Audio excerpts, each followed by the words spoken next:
We have a lot to celebrate, folks. The curse is over. The curse is dead. The A's have won their first playoff series in 9 attempts. Since 2006, with the win over the Twins back in 2006, and the first series-deciding game win since 1973. We were 0-9 at that point, and now we are 1-9, so that's good. The curse is over, Julio. There's a lot to celebrate. What an amazing game, too. What an exciting, very stressful game to watch. That was not fun. Straight up. It was even even when they had a lead and we know how good the pen has been, I was still not having a good time. It was so stressful. I mean, when they were up 1-0, I was texting you. I'm like, dude, this is driving me crazy. I can't believe it. And then they were up 3-0. I'm just like, oh my God, now it's getting nerve-wracking. I know it's only 3 innings, it's early, but this is what happened game 1. I think just the repeat of the game 1 style in that last game, you think oh my God, they're gonna totally collapse. They're gonna feel the stress like they have been the past 3 playoff runs, and they're just not gonna be able to deliver. And then Sean Murphy comes up the bat and just the loudest crack of the bat I've ever heard. I mean, obviously not actually loudest crack, but in my mind it felt like the loudest crack of the bat I've ever heard in my life. It probably felt louder because there's no crowd, nobody in the crowd besides the families in the box suites. I think just because of the what's the word I'm looking for? Just the moment. Yeah, the moment in general. So in my mind, it just felt like it was just such a big hit. And hit for a rookie to step up like that was just fucking amazing. It was pretty exhilarating, but you're right. Game 3 had all the kind of same stuff that we saw, the same game script in game 1, whereas the White Sox were getting to our starters pretty quick. They were hitting bombs. Fucking Luis Roberts. That is the furthest home run hit I've seen in Oakland since maybe the Cespedes day, but holy crap. But this something that is pretty special about this team is they led the MLB in walk-offs. They led the MLB in extra inning wins. They're resilient as shit. And it really showed yesterday. It really showed this is a pretty special team we have here. Really wish Chapman could be there. From what it sounds like, he was going crazy in the team group text on there. Mm-hmm. So it was awesome. I think I've probably lost a couple years off my life over these last 3 days. I didn't sit down yesterday. And I got to the point, so there was a point where, because we're all extremely superstitious, I was standing behind the couch and shit wasn't happening. So I went to the kitchen. I was starting to make some lunch. And that's when the rally started. And I'm like, all right, I can't really move around this area anymore. So for inning 4 through the rest of the game, yeah. I was standing around the kitchen area. I started washing dishes. I was just anything all right, this is working over here. Well, I think the biggest thing for me is in the past, these young teams just haven't the pressure's gotten to him. And Sean Murphy was I don't know if it's just ignorance because he's so young. I think it's the opposite. He didn't sweat it. He didn't fret it at all. And he just came up the bat and he took it pretty deep count, which was pretty good. And then he just fucking cracked it. And then, there did show good signs. I think it was the second inning they had runners on first and third, and then it was just 2 strikeouts in a row by Canna and Olsen, or a flyout, 2 flyouts in a row, and you're just fuck, this is not be happening again. We can't strand runners again. But I think it was the 4th inning when they walked in the 2 runs. This shows that this team is now mature and they can handle these big moments. And the patience of these guys going up to the plate in a win or go home game and when you're down, it was fantastic to watch. Mark Canha walked in a run, and then who was it? It was Olsen walked in a run. Matt Olsen walked in a run. Obviously the big Chad Pinder hit that we all know about that tied up the game. That was amazing for him to come off the bench and just get that huge hit for them. It was just, and then obviously I think the story of this game is the bullpen and how the 2 managers managed the bullpen, and how good ours was really the ending factor of what won us the game. Because to to hold a 2-run lead for 4 innings is not an easy thing to do. Yeah, I mean, it was a bullpen game for sure, but I just want to give credit to the young, now mature hitters that put runs on the board when they needed them. So there was something I texted you yesterday, but I think as the game started or before the game, I'm like, there's a point I want to make if the A's pull this off. And they did. So now that we're here, as soon as I realized that this was going to be a bullpen game, I'm like, the A's are going to win. Yeah. Because, not because, yeah, obviously we know how great the A's bullpen, and the White Sox have a really good bullpen as well. I think they said during the broadcast they're like third or fourth in the American League. Baumel outcoached the shit out of Renteria. Ed Renteria. Like that. And early this week, I was ready for him calling for his head. I've been a big supporter of his, but just this week, in between the last couple weeks this season and how bad the first game went, and I thought it was, and it didn't matter as much in the end, but I thought it was pretty smart for Baumel to throw out and retrospective to throw out Jesus in our first game, because if we made it to game 3, you don't want to put a rookie in that situation. No, yeah. And what did the White Sox do? They put a rookie in that situation. Yeah. So at the end of the day, he was, like, to quote the Warriors podcast, the Warriors World podcast, light years ahead. Yeah. That is, I don't know if that was his intention, but I think he just outcoached the shit out of Renteria. I think he learned from his mistake in game 1. I was telling you this because I was listening on the radio. I was at work. So you didn't have that available. I mean, you had the availability, but you didn't, kind of didn't. I listened to the Baumel show. So for those A's fans who don't know it, before every single game, the A's radio broadcast does the Baumel show, which is when Ken Korak interviews Bob Melvin and kind of gets what the keys to the game are. So he admitted before game 2 that Jesus Luzardo's struggles in game 1 was not on Luzardo. It was on the strategy and the game plan going against the White Sox in that game. So Bob Melvin wanted to pitch around Jose Abreu. He didn't want to put him in scenarios where he could, score runs. They wanted to just get him on base or get him whatever. Just kind of pitch around him, don't give up a big bomb. And what happened? It bit him in the ass.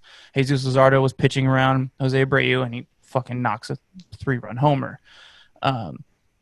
So he admitted that was his mistake, and he didn't want to do that again, especially with such an aggressive hitting team. That was not the move. So from then on, he was not going to let his pitchers do that. He was going to let his pitchers pitch their game and decide how they wanted to go about the batting order and whatnot. And it, for him to do that and then to play the bullpen game that he did, and he just genius by him, knowing that Renteria only had 2 lefties available in the bullpen that day. So he was going to face a lot of righties, and he purposely benched a couple of good righties just in case they needed to come up in big pinch hit moments, and to force Renteria regularly to go through his bullpen. I think it was the 3rd inning when they started to get runners on. Jake Lamb was coming up it was the 4th inning when they made that run. Maybe it was the 3rd inning. I can't remember. Jake Lamb was coming up to bat, and Renteria had a righty going in, and in order to force Renteria to switch out pitchers, he pinch hit Chad Pinder in that scenario. So Renteria comes in and he brings out one of his lefties. So he only has 1 lefty available left in the bullpen, just continuously forcing the issue. And again, like what you said, our bullpen stepped up to the plate, came, and they didn't really walk that many guys. They delivered pitches in their spots when they needed to. Renteria's bullpen was not doing that. It felt like every single time they brought in a guy, he was walking like 2 dudes. And it was just like, it was not being productive. And that's what a good, strong bullpen does for you in the postseason. When you need them, they're there for you, and they step up to the plate. The White Sox did not have that. He could not rely on his guys coming in to pitch because every single one was giving up 2 walks. Yeah, I think there was something the White Sox bullpen pitched yesterday, Thursday's game, something like 140, or the team as a whole pitched like 145 pitches, Jesus. which is not great. And one of the strategies I remember talking about when we recorded our preview pod this past week was, again, this team is the White Sox hitting is aggressive as shit. We saw Tim Anderson. I'm just so glad I don't have to see Tim Anderson. I know, dude. He set the record for the most hits ever in the 3-game series. Yeah. In the play, like that. God damn, that team's going to be terrifying. Give him like another year or two. Next 5 years, they're going to be regularly in the playoffs for sure. Yeah, absolutely. But they played him exactly how we wanted to play him, which is like they're aggressive as shit. They're willing to swing at everything. I don't have the stats in front of me, but they only walked a handful of times. You can just tell how aggressive Tim Anderson was, and that benefit for him. And I think one of the things too is I don't think we really expected the bottom half of the lineup to really kill us.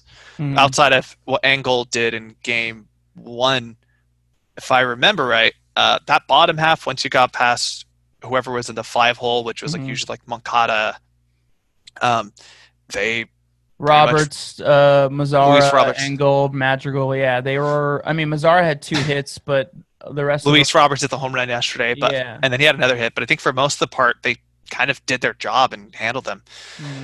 We also have to acknowledge too, because this is a part of any playoff run for any team in every sport, is not only do you have to be good, you have to catch some luck. So the fact that Eloy Jimenez left the game, and then the rookie reliever Grichuk, I think I talked about him last week as well. Him leaving the game after having like 1 or 2 at bats. He had 2 strikeouts too.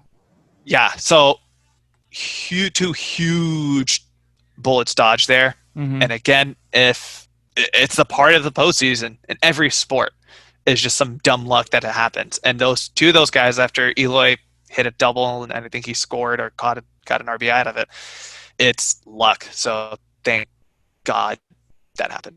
Yeah, dude. And I just want to say it wasn't just the usual like star-studded end of the bullpen that stepped up yesterday. Obviously, Soria, Diekman, and Hendricks all did well, but I mean, Montas, yes, he gave up a run, but he pitched 2 great innings, and he got into trouble, and he got out. Wendelken was phenomenal. Pitched 1 inning, no hits, no walks, no strikeouts, but just great. Trevino pitched amazing. Petit gave up the 2 runs, but, he kind of came in second inning and into trouble. That was just that's Bob Melvin's go-to guy. You got to have to, like, he's working out of a shitty scenario, but that was fucking tight. Also, another moment I want to bring up, another I told you so for me. Once again, Chris was right. When we adjust the lineup to putting the hot hitters at the top of the lineup, they deliver. Tommy LaStella, 1 for 3, 2 runs, 1 walk. This was yesterday? Yeah. Marcus Semien, 2 for 4, 1 run, 1 walk. Jake Lamp, not so great, but Chad Pinder, 3 for 2, 2 runs, 2 RBIs. Or Mark 2 for Hanna, 3. 2 for 3, sorry. Yeah. Mark Hanna, 1 for 4 with a walk. I mean, and then Matt Olson didn't have a hit. He was 0 for 3. He had I think he got to hit the whole. Got to hit the whole series. Yeah. Sean Murphy was 1 for 2 with obviously the big home run. He probably should have been hitting 5th instead, and it would have been a different scenario. But Bob Melvin finally put the hot hitters at the top of the lineup, and it fucking paid off. It fucking paid off when we needed to. And something really kind of stood out too is our bottom 3 of the lineup. I think going forward into this next series, they're just as strong as the top 3, and that's something that obviously you're going to see. With like a team like the Yankees and Astros have a pretty solid lineup. Rays, there's a pretty good argument that like the A's bottom 3 hitters are probably just as good as, if not better than, most of those teams' bottom 3. And can we also make a note that Chris Davis is having a huge comeback right now? Yeah. And he's hitting better than the kind of only star of our team left, Matt Olson. Like, that's when we need him, he's there, and that's huge. That's huge for us moving forward. Yeah, he got that home run, and even though Ollie's bat isn't there, and if they got to move him down the lineup further, hit him to the 6th hole for this next series, even because if he hits, then great. here's your reward. You move up a little bit. We be successful. But he was, outside of the dropped ball that he had yesterday, he was, again, elite at first. He Yeah. is playing excellent deep. Yeah. What else do we really expect? He's going to win another Gold Glove. He's won 2 before. Yeah. He's was an elite defender, and he was a huge game changer for a couple of those like plays he made out there. So that's what makes somebody like him so special. As frustrated as we are with how he's hitting, we know how much power he brings. We saw what he did during the regular season, even if the average wasn't there. To know that like that guy's going to anchor your infield, and if anybody, especially with having a replacement player at third for Chappie, you got somebody at first that's going to bail you out. And look, I'm not calling for his head. I don't want him to be benched. I just don't want him to be hitting in scenarios where there's 3 men on and he strikes out or flies out. Like, I just don't want him in those scenarios. So move him down the lineup where he doesn't have to get these big at-bats when he's 0 for 12. And he doesn't have to get a hit in these big at-bats where there's a lot of pressure on him. Like, let's ease the pressure on him. Let's get him a rhythm going, and maybe if he gets some momentum, we can move him up. Especially Absolutely. when guys like Murphy are delivering in big spots and they're hitting ninth. Like, I don't know. So how does it feel to finally win a postseason series after all this time, Julio? I was a senior in high school when they won against the Twins. Actually, I think we talked about this before. I was at Game 3, and I think the biggest thing was like I remember just being like, "We're going to the World Series." Like, fuck the Tigers. Mm-hmm. Screw you, Kenny Rogers. And then we got swept. Yeah. So I'm very excited. It was pretty surreal yesterday. Mm-hmm. But at the end of the day, and yes, we have a fantastic record against Houston this year, and Houston had a losing record. Dominating, yes.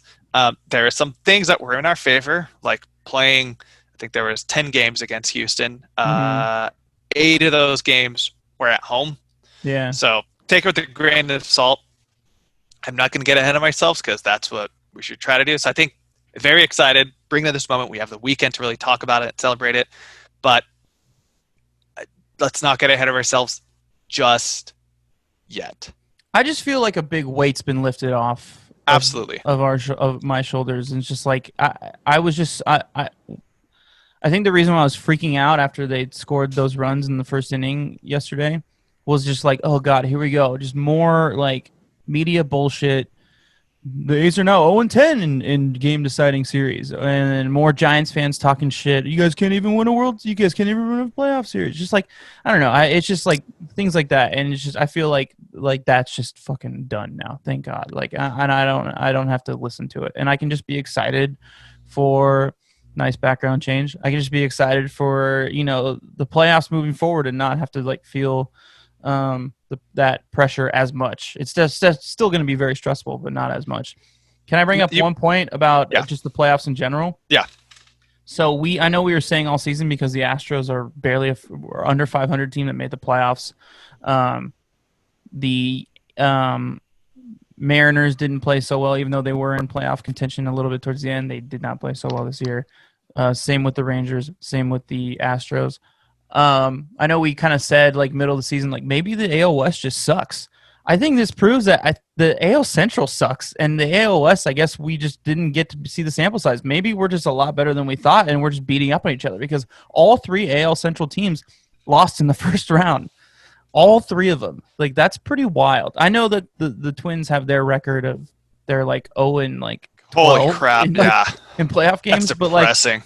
But like to have all 3 of them not make it through, like and 2 of them be swept, like that's pretty crazy. That's the pretty fact crazy. That you have the Cy Young winner in the AL Central with Bieber. You have probably the 2-man race for MVP with Abreu and Jose Ramirez. Yeah, the AL Central, and none of them advanced.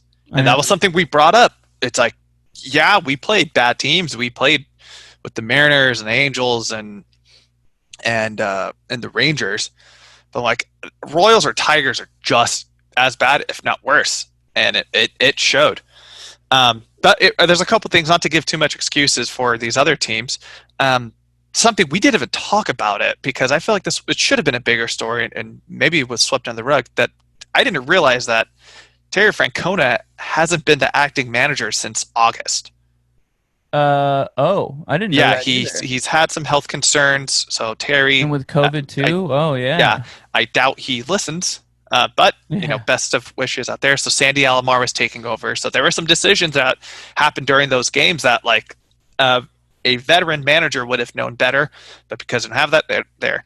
Uh, Rick Renteria, this is also his first year. He had previous coaching Yeah. experience, but nothing in the postseason. And then the Twins are just there's a curse. I don't know what it is. Yeah, so with the Indians are concerning me because like they didn't really score any runs. And here's the thing, like when it comes down to managerial decisions, like your offense still has to deliver, and they didn't. With the White Sox, yeah, I mean, young team, they're gonna make a World Series run in the next 5 years. Yeah, Like, they're good. I like Renteria as manager. His bullpen just didn't show up for him yesterday. It's really that simple. The Twins, absolutely. yeah, I mean the Twins are cursed worse. I thought we were bad. The Twins are cursed worse than we are. Like that's a rough stat to And I look thought at. my jokes were bad. Yeah, yeah, man. Uh, but before we go on to the next stuff, we kind of touch on it for a second, but let's rant for at least a couple Sure, go minutes of ahead. this. You can start it off. Holy crap, was ESPN terrible? Oh my god. Oh my freaking god. Almost every Twitter fan that or A's fan that follows us on Twitter, and I'm just looking through our feed, going on Reddit, game threads. We have like a Facebook group of friends from home who are all A's fans. Oh my god, did people hate that broadcast? Jessica Mendoza, I don't know how she's still in the booth after how much shit she got from being on Baseball Tonight on Sundays. It's just constant, just undermining and dismissal of this team. As soon as I found out that that was going to be our broadcast duo with Jessica Mendoza and Dave Fleming. uh, yeah, I muted it and I just synced up the radio broadcast with the TV so I could listen to Korak and Fosse because I've vented God, with they were my dreadful I vented from with what my I parents heard. on the phone about this yesterday. Like, I don't like. I am so fucking tired of Jessica Mendoza. Like, it felt like every inning she brought up the fact that we haven't won a game deciding series, a series in a game deciding game. It was like every fucking inning. They're like, and here we go. The A's have the struggles again. This is why they haven't won a game in a series deciding game. It's just like, oh my god, shut up. Like, just shut up. Like, we get it. We know. You don't have to remind us. It was like it almost felt like it was a clear uh, favoritism. Like she wanted to seem like right in the media's eyes. Like later on in the day, like yeah, you brought it up a lot. Yeah, because I don't know. It felt very like chip on my shoulder type of vibe.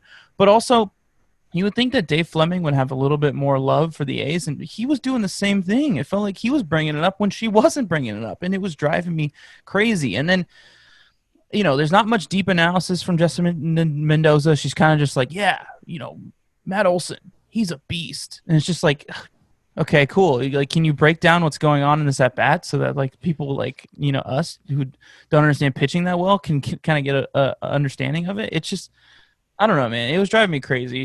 She was constantly hating on us the entire series.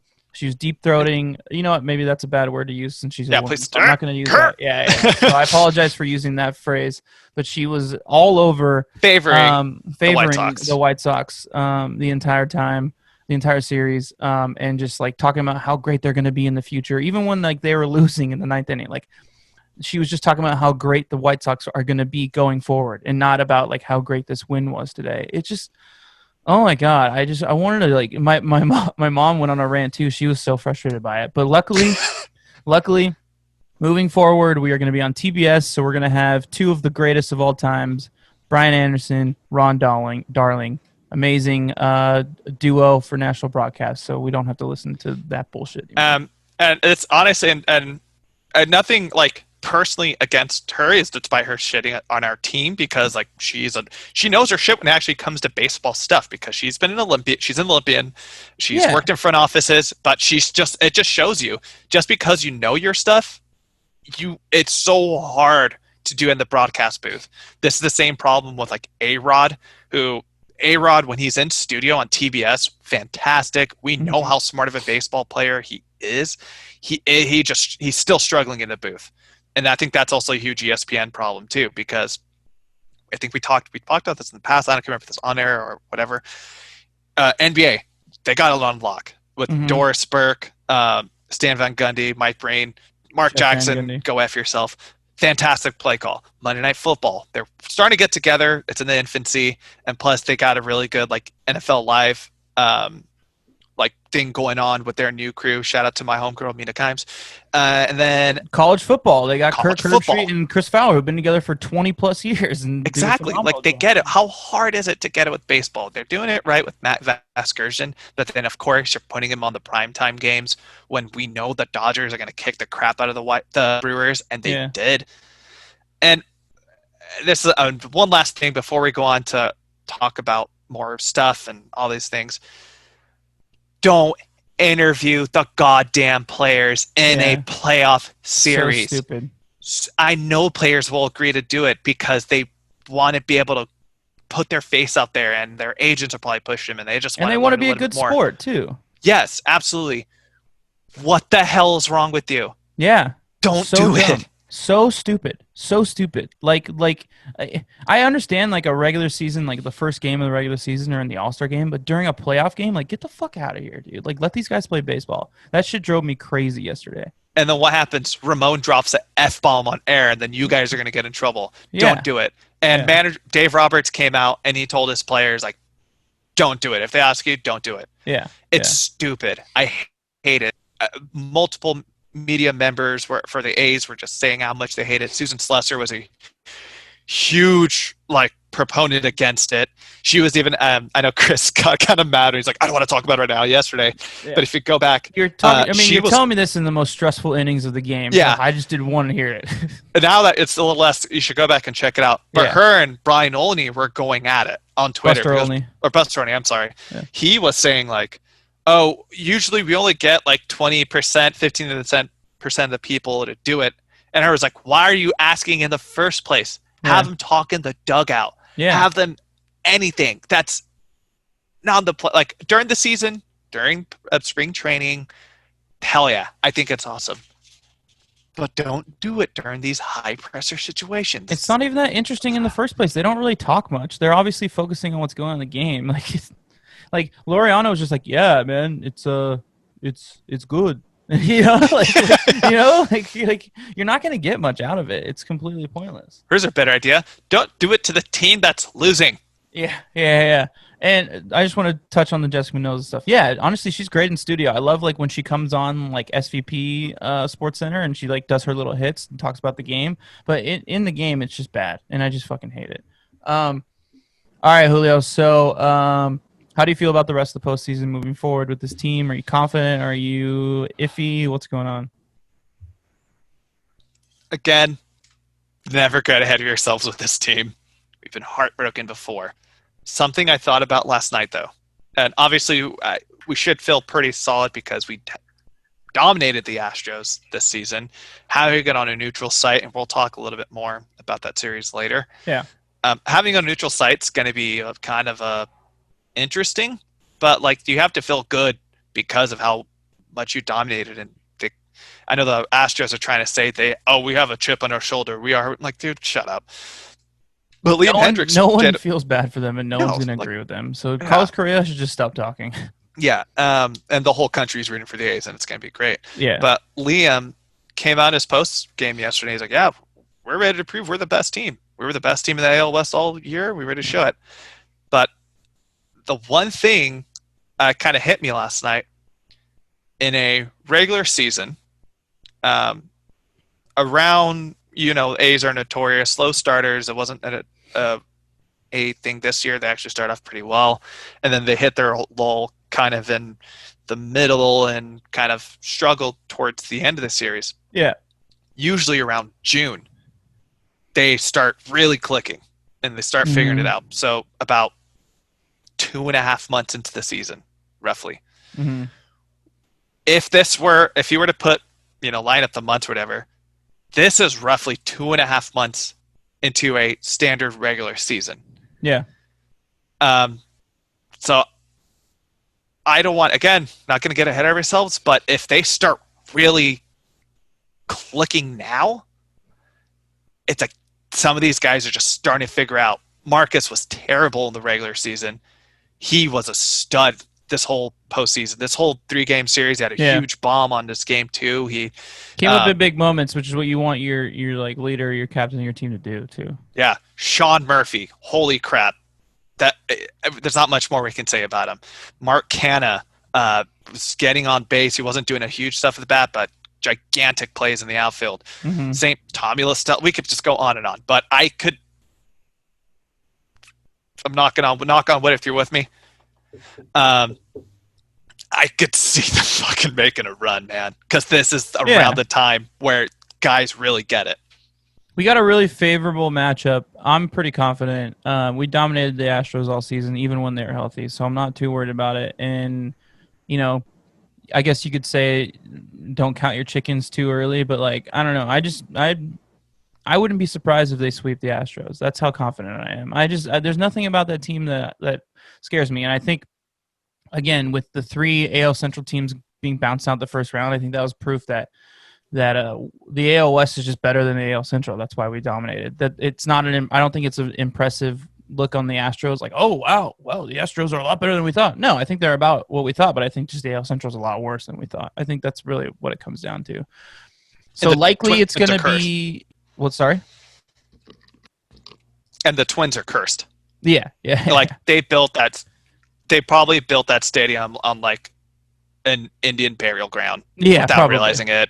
Probably. It's like poltergeist in that target field. So I'm pretty confident. I mean, I would assume it's going to be the same rotation in that series moving forward. Maybe Manaea pitches game 3 instead of Fires, but I would assume we see Luzardo 1 and Bassett 2. I know Bassett had a really good game, but I don't know if the amount of days of rest line up well for him. They probably do. It's not till Monday. Yeah, I think you're going to probably be able to have a full like reset on your rotation of how you wanted to set up. Yeah, so maybe he goes 1 and then Luzardo goes 2. I know, like, I was listening to the post-game show with Chris Townsend yesterday, who he put together an amazing show, by the way. I love how vulnerable he is and admitting how stressful he was. He said that his wife was driving his wife crazy because he was pacing around his living room the entire day. He was saying, like, no question he would go Bassett game 1, which I agree. I mean, if it lines up, then why not? And then you go Luzardo 2, and then Manaea 3, hopefully, and then Fires 4. That would be pretty nice. Yeah, I mean, who they got? Greinke? Like, we're good. And also, apparently, also what Townie was saying, that they ran through their bullpen a lot in the first game, and then hardly at all the second game. And because they finished a day before us, that's like a lot of days rest for their bullpen, so they might be a little bit rusty. So look out for that, and especially with the A's, who have the best, who are the best hitters against bullpens in the entire league this season.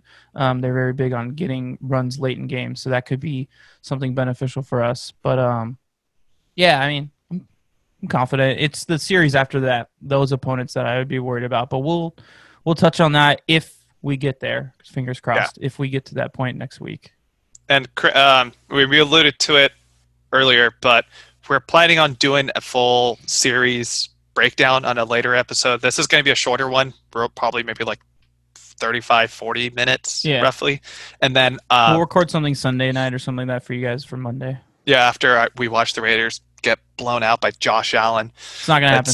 It's not going to happen. We'll see with the missing your top 2 receivers. But anyways, yeah, very exciting. I think I'm so glad we just have the weekend just to kind of decompress and just not feel stressed out. At the same time, I really want to watch playoff baseball this weekend. But no, you're right. I mean, it'll be cool. My parents are coming to town next week, so I hope that we can go watch the game somewhere. Yeah.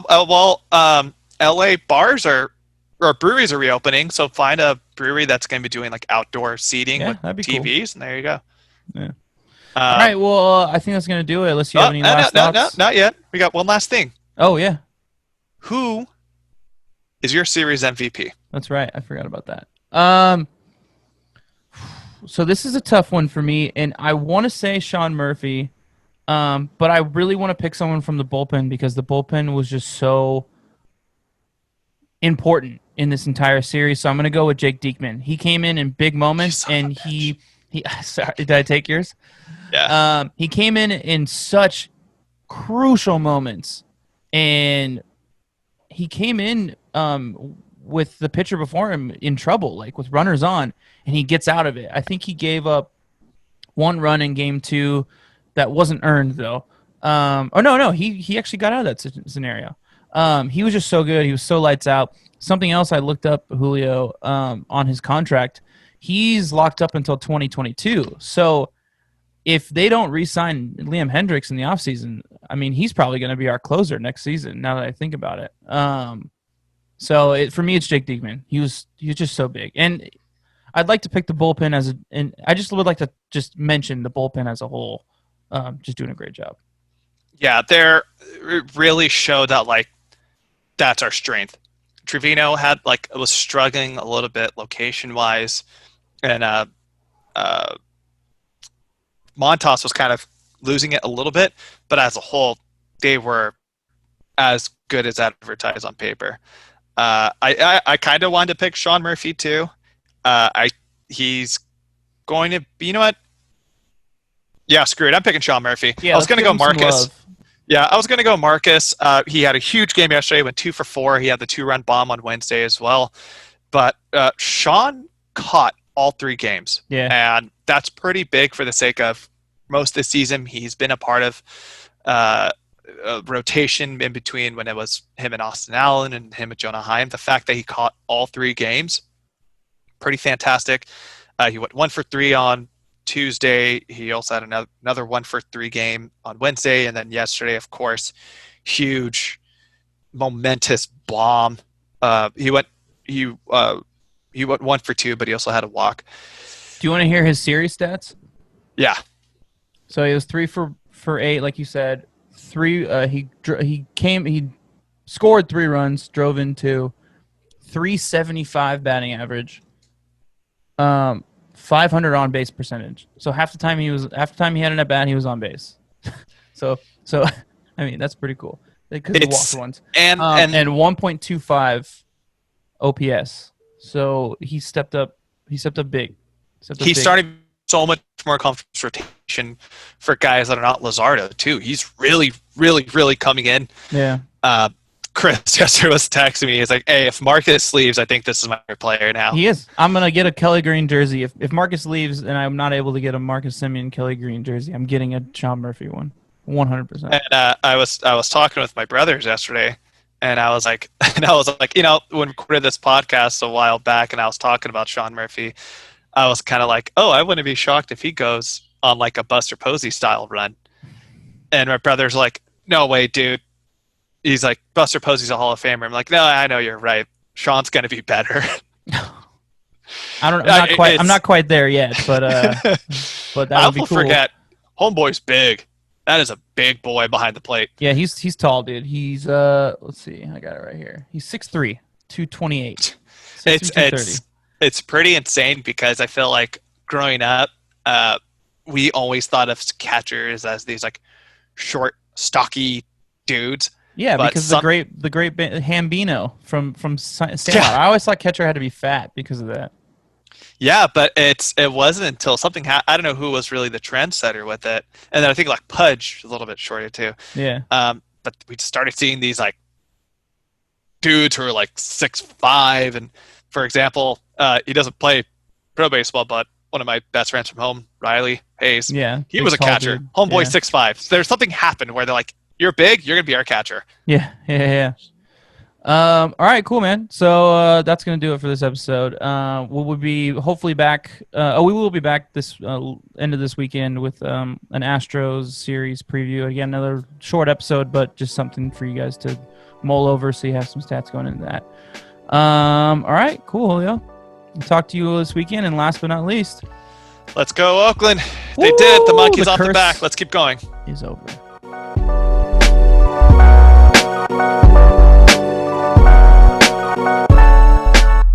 The Town Tailgate is an independently produced podcast. It is written and executive produced by this guy, Chris Madrigal, and my partner in crime, Julio Reynoso. It is sound mixed and edited by yours truly. Social media management and marketing is run by, once again, my partner, Julio Reynoso. And a special thanks and shout out to my brother, Larry Madrigal, for composing and producing our theme song, as well as graphic designing our album cover and artwork. Thank you so much for listening, everybody. Please tune in next week. Please subscribe. And last but not least, as we always say, let's go Oakland.